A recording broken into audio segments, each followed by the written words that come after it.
જય સ્વામિનારાયણ. શ્રી સ્વામિનારાયણ ગુરુકુળ રાજકોટ સંસ્થાન દ્વારા આયોજિત SGIS ઓનલાઈન ગુરુકુળમાં આપ સર્વે વિદ્યાર્થી મિત્રોનું હાર્દિક સ્વાગત કરું છું. હું તેજસ કાલાણી, આપનો ગણિત વિષય શિક્ષક. આજે તમને ચેપ્ટર નંબર 1 સંખ્યા પદ્ધતિના પાર્ટ નંબર 2માં સ્વાધ્યાય 1.1માં આવતા અમુક દાખલાઓની ચર્ચા કરીશ.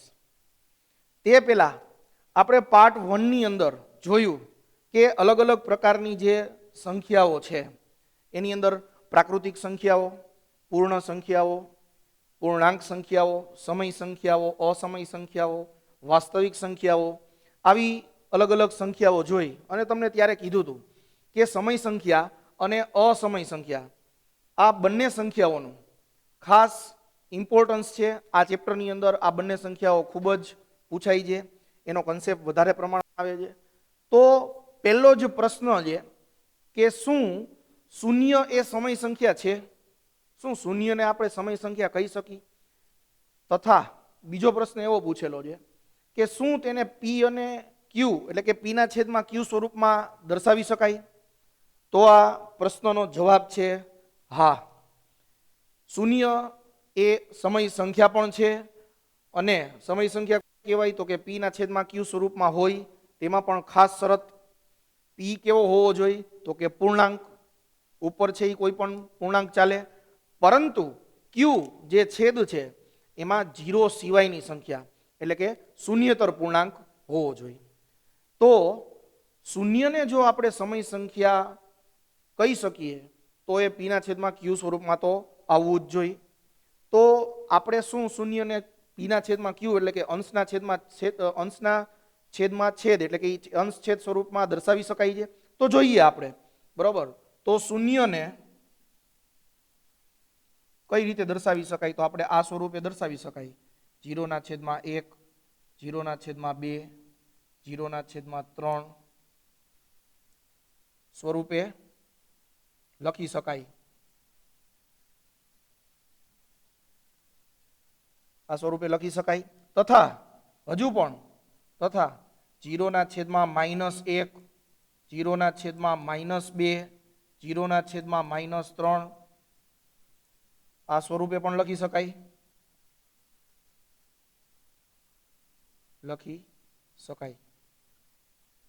ધનમાં પણ થઈ ગયું, ઋણમાં પણ થઈ ગયું.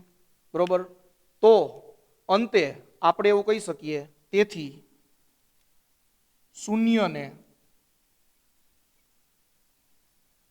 પીના છેદમાં ક્યુ સ્વરૂપમાં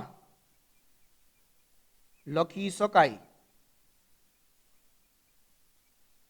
અને એના માટેની શરત પણ આપણે લખશું કે જ્યાં પી એ પૂર્ણાંક હોય તથા ક્યુ એ શૂન્યેતર પૂર્ણાંક હોય. કેવો પૂર્ણાંક હોય?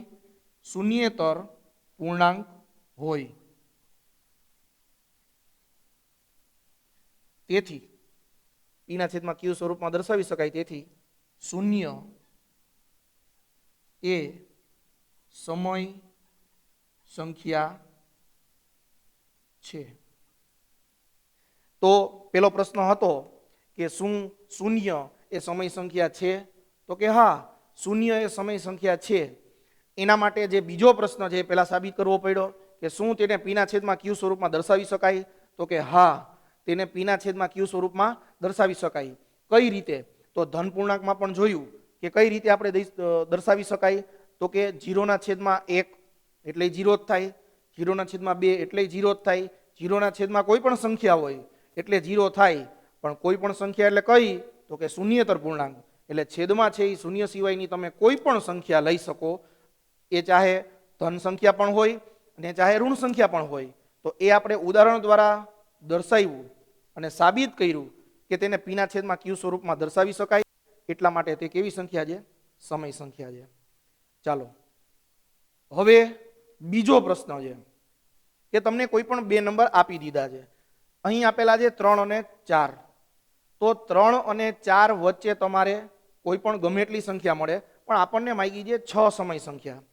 3 અને 4 4 વચ્ચે બીજો કોઈ આંકડો નથી આવતો કે જે પૂર્ણ સંખ્યા હોય. 3 અને 4 ની વચ્ચે અસંખ્ય સંખ્યાઓ હશે. એ બધી કેવી સંખ્યાઓ હશે? તો કે પોઈન્ટ વાળી સંખ્યાઓ હશે. તમે ડાયરેક્ટલી એમ આન્સર દર્શાવી શકો કે 3 અને 4 ની વચ્ચે તો ઘણી બધી સંખ્યા છે. 3.1, 3.16, 3.56, 3.58, 3.67, કેટલી બધી સંખ્યાઓ મળે. તમે જેમ જેમ પોઈન્ટ પછી આ સંખ્યા છે એ તમે વધારતા જાઓ એમ તમને છે એ સંખ્યાઓ મળતી જશે. એટલે કે 3 અને 4 ની વચ્ચે કેટલી સંખ્યાઓ હોય તો એનો જવાબ છે અસંખ્ય સંખ્યાઓ. પરંતુ આપણે મેળવવાની છે 3 અને 4 વચ્ચે માત્ર ને માત્ર 6 સંખ્યાઓ. કઈ રીતે મેળવવી એ આપણે જોઈ. તો સૌથી પહેલો નિયમ આ પ્રકારના દાખલા માટેનો પહેલો નિયમ એ છે કે છેદ સરખા કરી નાખવાના. અહીંયા છેદમાં કાંઈ નથી તો આપણે શું કરી નાખશું? 2 ના છેદમાં 1. તો કે 3 ના છેદમાં 1 અને બીજી સંખ્યા આપેલી છે 4 તો 4 ના છેદમાં 1. હવે જોશું કે આપણે ડાયરેક્ટ છે એ 3 અને 4 ની વચ્ચે સંખ્યા આવતી નથી. તો સૌથી પહેલા શું કરવાનું? તો સૌથી પહેલા 10 વડે ગુણીને જોઈ. છેદ કેવા રહેવા જોઈએ? ખાસ સરખા જ રહેવા જોઈએ. તો ઉપર નીચે બંનેને 10 10 વડે ગુણી. તો સૌથી પહેલા મેં કર્યું 3 ગુણ્યા 10, ત્યારબાદ કર્યું 1 ગુણ્યા 10. તો અહીંયા મને સંખ્યા મળી ગઈ 30 ના છેદમાં 10. જો સાદુરૂપ આપશો તો સંખ્યા જે હતી એ જ આવવી જોઈએ અને એ જ આવે છે. 30 ના છેદમાં 10 એટલે 3 જ આવે છે. એ જ રીતે આપણે અહીં પણ ઉપર નીચે અંશ અને છેદમાં બંનેમાં 10 વડે ગુણશું.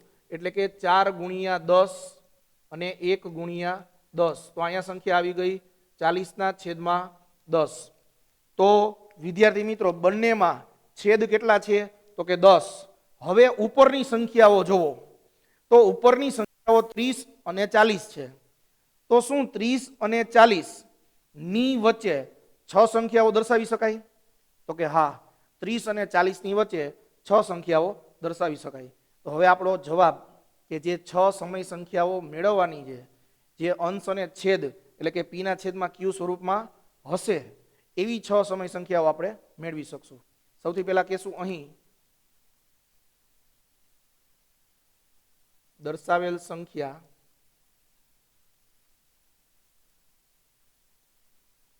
p ના છેદમાં q સ્વરૂપમાં કેવી છે?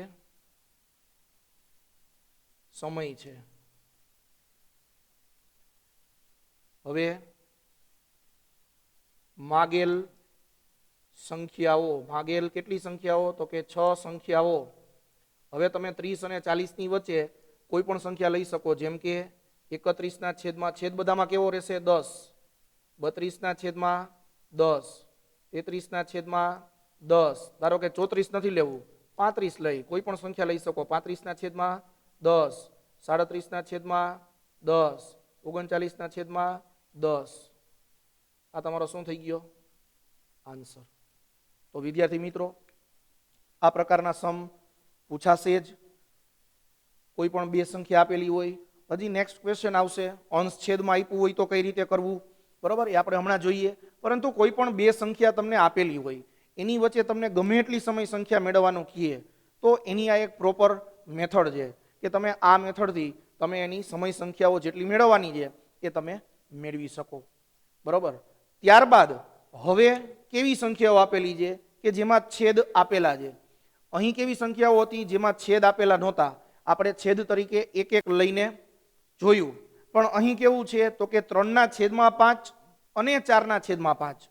અહીં છેદમાં સંખ્યાઓ આપી દીધેલી છે. તો શું કરશું? પેલો નિયમ મેં તમને શું કીધો હતો? તો કે છેદ સરખા હોવા જોઈએ. તો આપણે જોઈએ કે અહીંયા છેદ સરખા છે કે નહીં. તો કે હા, બંનેમાં છેદ 5 છે.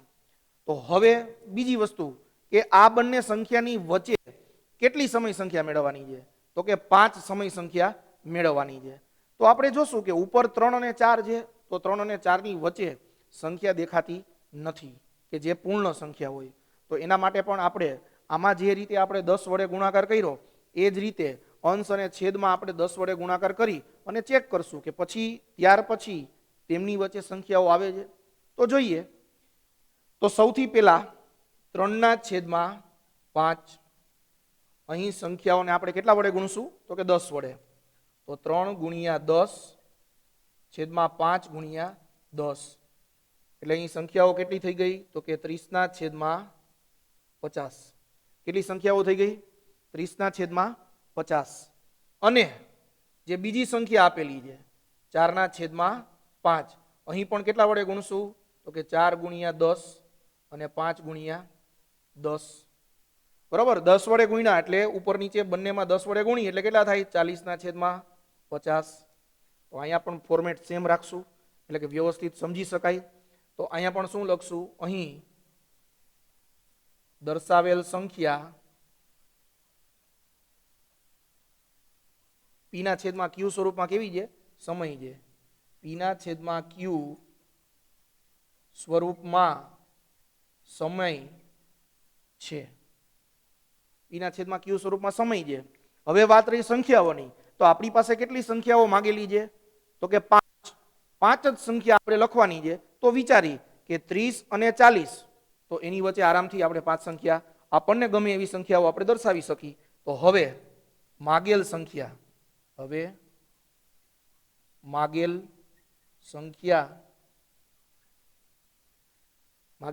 કેટલી છે તો કે 5. તો માગેલ 5 સંખ્યા કઈ કઈ તો કે 30 અને 40 ની વચ્ચે આપણને ગમતી સંખ્યાઓ બધી લખી. તો 31/50 અહીંયા છેદ 50 છે એટલે 50 જ દર્શાવવા પડે. 31/50, 33/50, 35/50, 36/50, 39/50. કોઈ પણ સંખ્યા તમે 30 અને 40 ની વચ્ચે આવતી હોય એવી ઉપર સંખ્યા આપણે લેવાની થાય. તો આ થઈ ગયો આપણો આન્સર કે જે આપણને પૂછેલું હતું 3/5 અને 4/5 વચ્ચે આવતી કોઈ પણ 5 સમય સંખ્યાઓ. તો એ આ આન્સર થશે. તો વિદ્યાર્થી મિત્રો કેવા દાખલા જોયા આપણે તો કે માત્ર સંખ્યાઓ આપેલી હોય છેદ આપેલા નહોતા ત્યારે આપણે સમય કઈ રીતે મેળવવી એ જોયું. ત્યારબાદ તો કે અંશ અને છેદ આપેલા છે તેની અંદર છેદ સમાન આપી દીધા છે તેવા એની અંદર આપણે સમય સંખ્યા કઈ રીતે મેળવવી એ આપણે જોયું. પરંતુ હવે આપણે કેવી સમય સંખ્યા મેળવવાની છે તો કે અંશ અને છેદ બંને આપી દીધા છે અને છેદ કેવા છે તો કે અલગ હોય. ખાસ આ પ્રકારના દાખલા વધારે પૂછાય છે. તો જોઈએ આપણને ક્વેશ્ચન આપેલો છે 2/5 અને 3/7. 2/5 અને 3/7 આ બંને સંખ્યા વચ્ચે આપણે 4 સમય સંખ્યા મેળવવાની છે. પેલો નિયમ શું તો કે આપણે છેદ કેવો કરવાનો છે તો કે સમાન.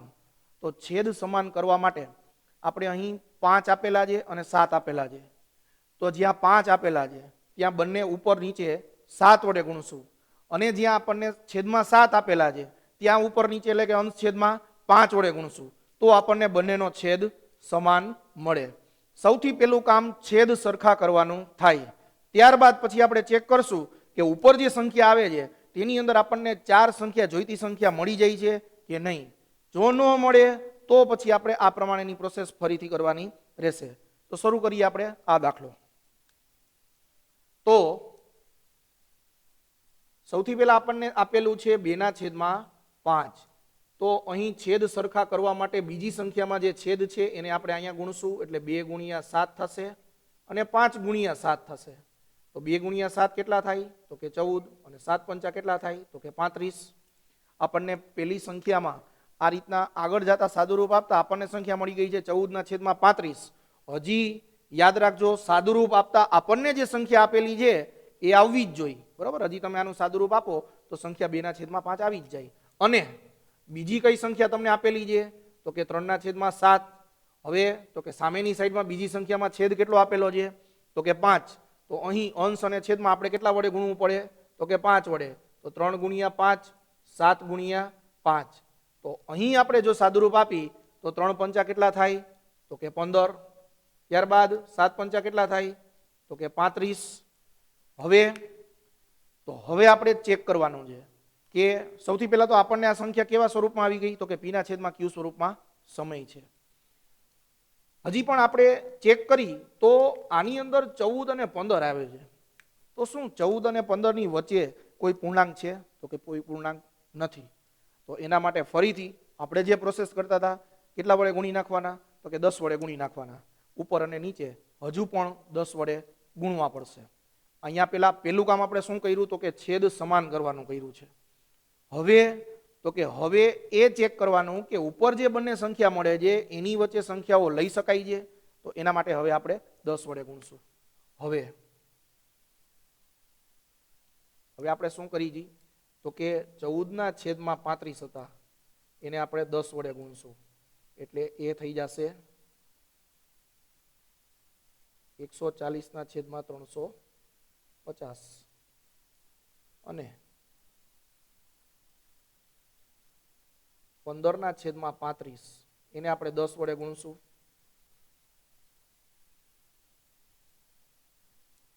એટલે કેટલા થઈ જશે તો કે 150/350.